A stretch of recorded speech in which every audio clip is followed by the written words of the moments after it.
Maloklusi, klasifikasi, maloklusi, dan macam perawatannya. Nah, sebelum kita masuk ke apa pengertian dari maloklusi, kita harus tahu dulu nih, kira-kira oklusi gigi normal itu kayak gimana.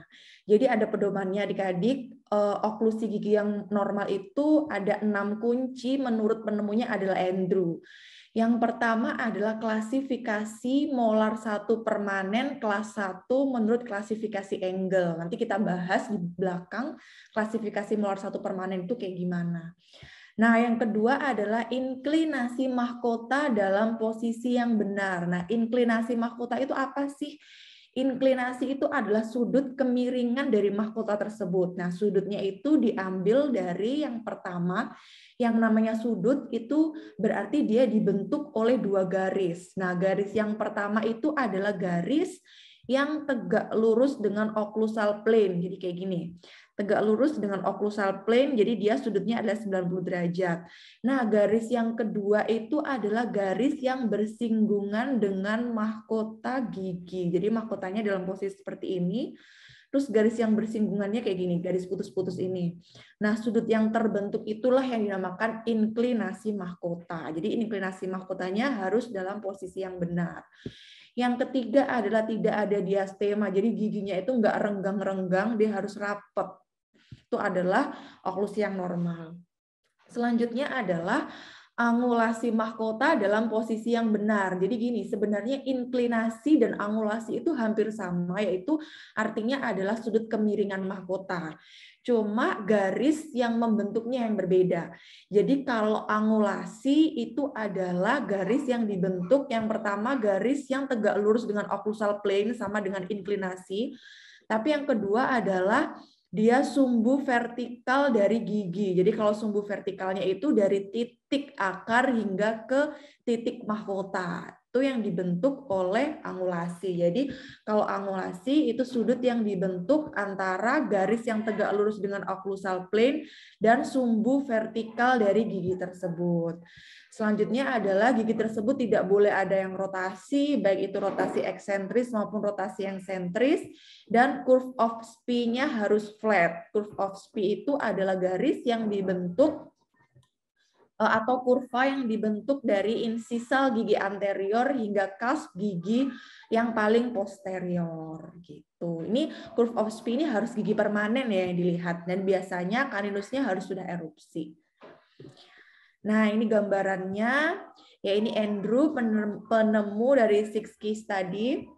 Nah, yang pertama adalah relasi molarnya adalah kelas 1 menurut klasifikasi maloklusi Engel, yaitu cusp dari mesiobukal molar 1 permanen rahang atas berada pada bukal groove gigi molar 1 permanen rahang bawah.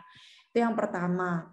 Terus yang kedua, inklinasinya itu harus benar, angulasinya juga harus benar, tidak ada yang rotasi, tidak ada diastema atau tidak ada space, dan curve of Spi-nya flat. Nah, ini curve of Spi itu merupakan kurva dari titik insisal gigi anterior atau insisif, kemudian dihubungkan dengan cusp pada gigi posterior. Normalnya adalah kurang dari 1,5, diukur dari kurva tersebut hingga ke puncak dari gigi di bawahnya, kayak gitu.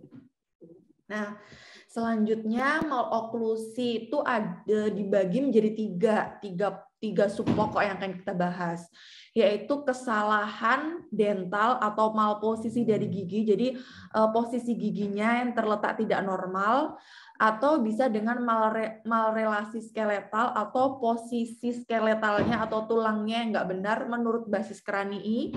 Atau yang ketiga memang terjadi ketidakseimbangan antara lengkung gigi atau segmen dentoalveolar, atau kita bisa sebut adalah disharmoni dentomaksiler.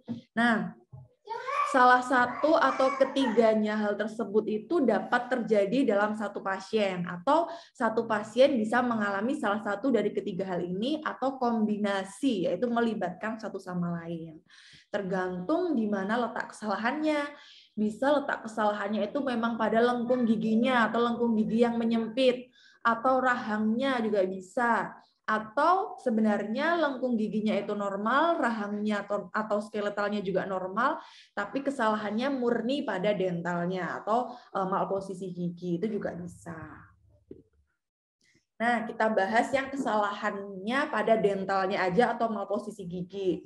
Jadi, ada yang dinamakan labially incline atau dia itu gigi insisif maksilanya dia cenderung maju ke arah depan atau yang bisa kita namakan proklinasi atau protrusi atau nama lainnya adalah labially inclined maxillary.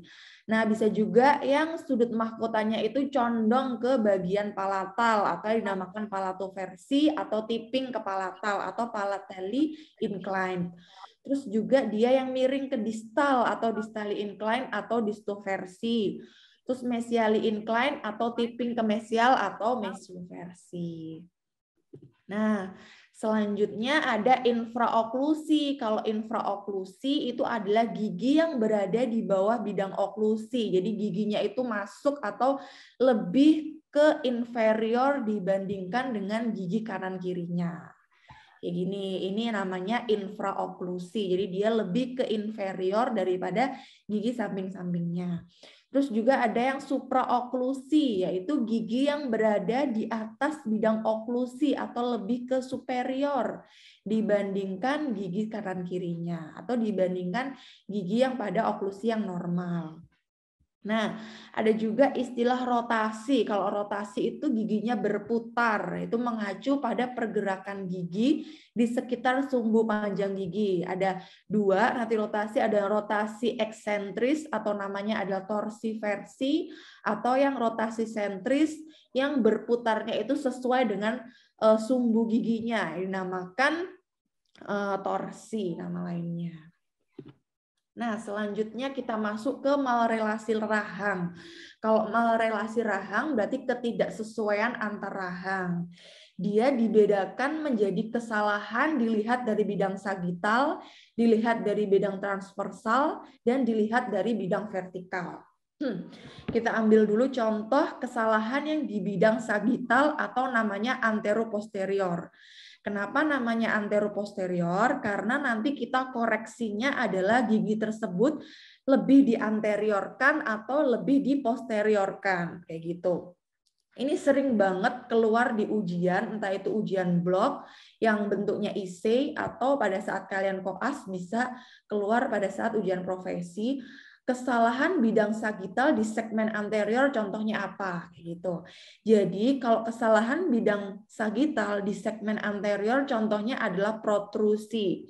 Kenapa? Karena nanti koreksinya kita akan memundurkan atau kita akan memposteriorkan gigi-gigi anterior tadi atau giginya dimundurkan.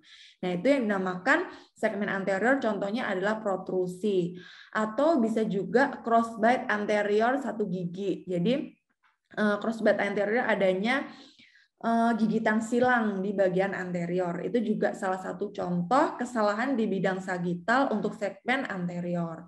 Nah, untuk segmen posterior contohnya adalah maloklusi kelas 1, kelas 2, atau kelas 3 angle. Kayak gitu.